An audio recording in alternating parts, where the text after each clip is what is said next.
It's unfortunate that when I was here in hospital, my brother and friend, President William Ruto, ordered for the withdrawal of my security from the hospital here. I've been here alone without a single officer looking after me.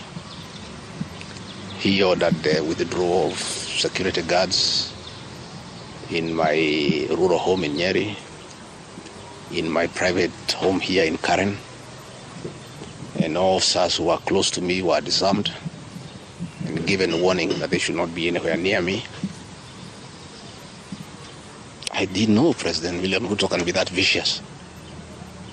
I am shocked by how vicious a man I helped to be president, a man that I believed in, a man that I was persecuted when supporting him, could be so vicious against me when I'm literally fighting for my life in hospital. How cruel can a man be? You know, as we speak today, the Deputy President of the Republic of Kenya, Rigathi Gachagua, has no single security officer around him. She's alone. And I am aware that a judge seated in Kirogoya, another one seated in Milimani, gave conservatory orders staying the proceedings of the Senate, which effectively means I'm Deputy President. But the President, in total violation of the court orders, viciously withdrew security around me. Again, to cripple the functions of my office. He ordered through the head of public service, Felix Koskei, that all officers in my office be sent on compulsory leave. Last night, all vehicles assigned to officers who work under me were impounded to cripple the office of the Deputy President. I don't understand this level of viciousness to a man who have been your deputy, who helped you to become president, irrespective of whatever he has done. At his lowest moment in life, when he's literally struggling to stay alive, you unleash such viciousness against him. I bear no grudge against anybody, but this had not seen that in President William Ruto. The man I'm seeing is not the one that I thought that I knew. I know there was concerted effort that I should not go to Kwale for the celebration. Wilson Airport were told that I should not go through Wilson Airport. All owners of helicopters were told that I should not be allowed to use any of them to go to Kwale. I don't understand. But as I say, I want the people of Kenya to know that as I go home today, I have no security. And it's good that they know. And if anything happens to me or my family, President William Ruto must be held to account. We've made many mistakes in life.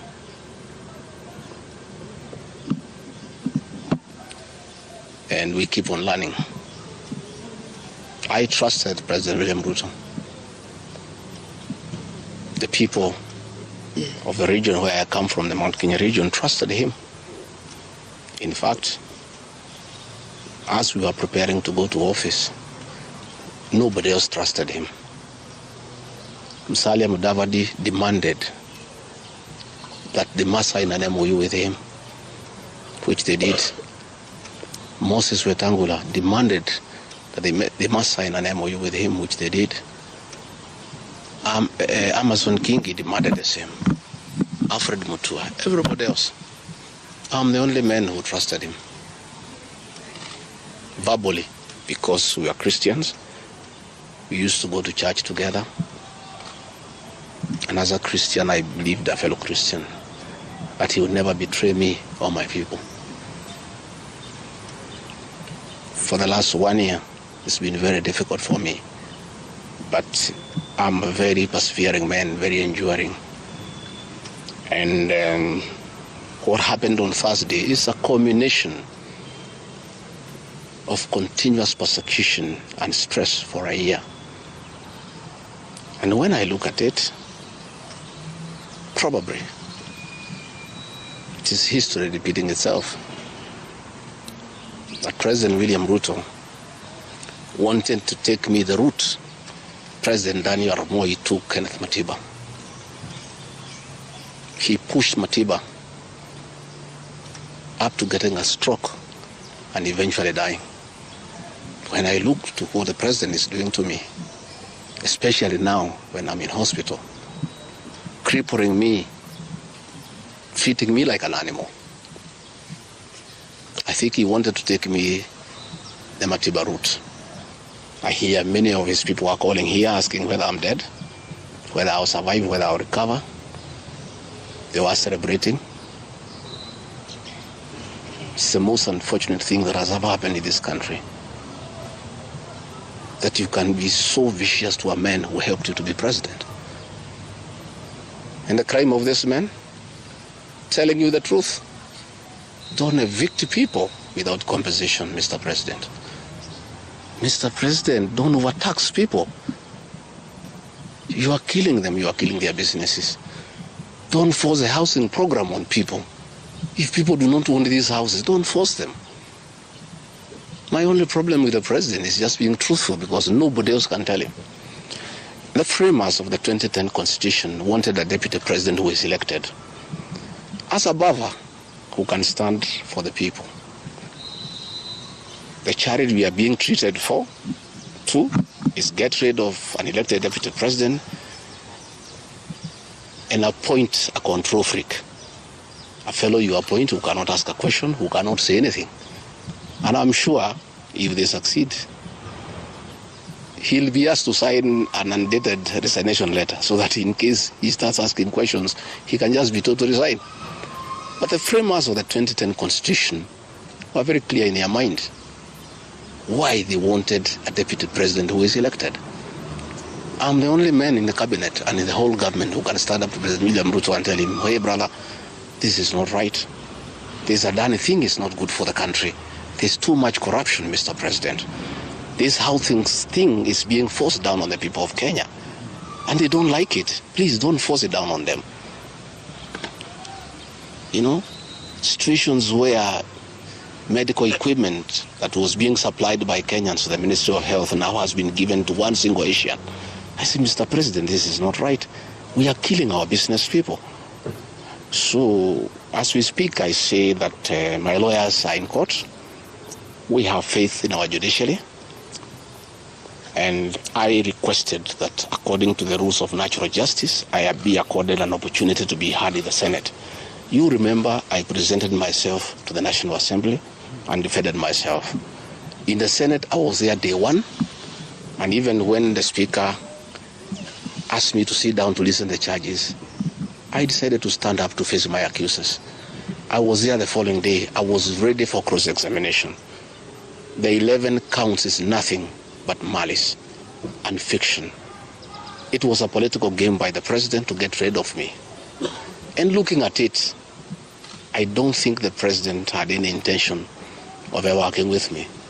I think he just needed me to help him win the election because of my mobilization capacity and the faith the Mount Kenya region has in me. So I should have been given an opportunity. I have asked my lawyers and they have told me the motion was not time-bound. What is time-bound is a select committee that should work for 10 days and then report to plenary. That committee was never constituted. So this matter should have continued and waited for me. I was ready for cross-examination so that I answer those 11 counts one by one, and I'm sure had I been given that opportunity, I would have persuaded the senators otherwise. I was not given that opportunity. When you look at the speed at which Rigathi Gachagua is being hounded at office, It's like the story of Simon Makonde. You remember that story? One who died, who was born on Monday and by Sunday was buried. The kind of efficiency that has been exhibited in holding Rigathi Gachagua out of office, if this efficiency was being exhibited in the management of the affairs of this country, Kenyans would be very happy. What is the hurry? The framers of the Constitution gave the president 14 days to look for somebody to replace the deputy president. It gave Parliament another 60 days. That's a total of 74 days. Why is a job that was prescribed by the framers of the Constitution to be done within 74 days is being done in half a day? You must ask yourself that question. I think it's being hurried to circumvent justice, to avoid the courts of law from interrogating this matter and making a decision. The courts told us they don't want to interfere with the process, to let the parliamentary process get finished and then go to them. We have gone to them now. It's over. The courts will interrogate the process and make a determination. But I ask, let the president obey court orders. Through a court order, Rigathi Gachagua is deputy president. Why doesn't he have cars? Why doesn't he have security? Why has his office been made dysfunctional? I think it's very important. But finally, I want to tell the people of Kenya that I don't feel safe. And for the first time, let me say that on 30th of August in Kisumu, undercover security agents entered my room in Kisumu and bagged it. And one of them tried to poison my food. But we detected it and we were able to escape the scheme. I was supposed to be killed through poisoning. On 3rd of September in Nyeri, another team from the National Intelligence Service came to Nyeri and tried to poison food that was meant for me and Kikuyu Council of Elders. I did report this matter to the National Intelligence Service, and the officers who were assigned to my office, I asked them to leave because I felt I was not safe. After the 2 attempts to assassinate me through food poisoning failed, it is when this impeachment motion was hatched. When my security was withdrawn here, officers from the National Intelligence Service have been hovering in every room, in every compound here, to an extent that I had to call my wife and my children to come and stay in my room, just in case they get entry to my room or compromise the people who are treating me. So Rigathi Gachagua and his family feel very exposed because these people have tried to kill us before. They have now tried to get us out of office. So I asked President William Ruto, my brother, I helped you to be president. Leave me alone. Leave my children alone. Do whatever you want, but let me live. Let me look after my children. You can do whatever you want with the country, but allow me to live. Because I was there for you when you needed somebody to be there for you. When you were in trouble and you needed a man who could stand with you, I stood with you, with my family. You have paid us in kind by being so cruel and vicious against us. We are simple people. We are a very small family. Let us be. Do whatever you want, but please, Mr. President, I beg you, don't kill us. Don't kill my children. You have caused me enough pain for the last 1 year. Please, leave me alone. Let me be. God will take care of me. I don't have to have security. I don't have to have drivers. I don't have to have cars. Please allow me to have my peace, if nothing else. And remember, I was there for you when you needed a man to be there for you. Let the courts of law uphold and protect our Constitution. I ask the Chief Justice, Martha Koome, to live true to the fidelity of our Constitution, to make sure that this is a country of the rule of law, to allow the court process to take place and ensure that this process is not nugatory. There are orders asking that Rigathi Gachagua remain in office until this matter is heard and determined. Let it be.